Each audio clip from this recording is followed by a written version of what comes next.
one person who says that when they were briefly in ECW in 1995, they immediately hooked up with you and your partner, and it was Steve Austin.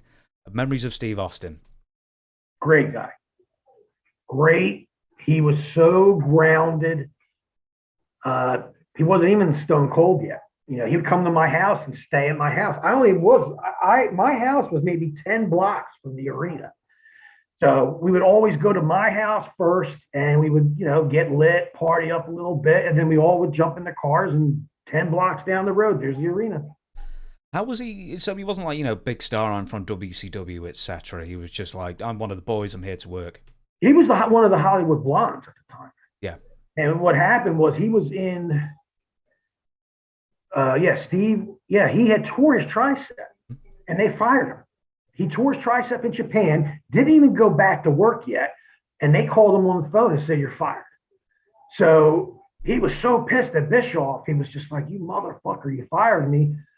And at that point, like nobody knew what was going on. And then Paul went over to Steve and said, listen, you got to cut a promo.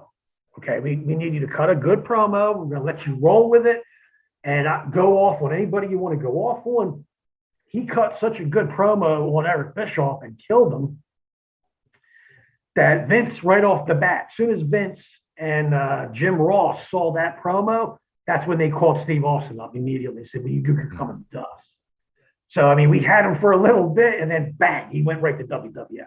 Yeah, I mean, as you said before, you always knew how to cut a heel promo. Did you ever give Steve Austin any advice? Because he was good in WCW, but it was when he went to ECW and had real motivation. That's when the true greatness came out. Well, he said that night, he's like, man, I got to cut this. Like, I don't know, they want a 20-minute, 30-minute promo, and I got to go off. And I said, I don't know what to do. And I just remember looking at him and telling him, I said, Steve, I said, just tell him the truth. That's what Ric Flair always told us, and that's how we got over his heels. Go in there and tell them what you did the night before. It's the truth. It's going to flow right out of your mouth easily. It's not like you have to remember lines. Just go in there and tell the truth, and that's exactly what he did. Exactly, exactly what it is, and the rest is history, as they say. It was, because they didn't know what to do with him until I remember he told me he went home, and he was home for like 2 or 3 weeks, and they were calling him the ringmaster. The ringmaster, and they couldn't come up with a name, and finally he told me, which is a lot of people probably already heard this, but he said his wife gave him a cup of tea or something and said, you better drink that tea before it gets stone cold. Mm-hmm. He looked up and was like, stone cold? That's what I'm going to use. And that's what he did. He went to Vince and told him that. Now, usually, between you and me, Vince would say no because he didn't think of it. But Jim Ross was so for it, and the Attitude Era, I mean, after One Night Stand, that's when the Attitude Era started. ECW started that.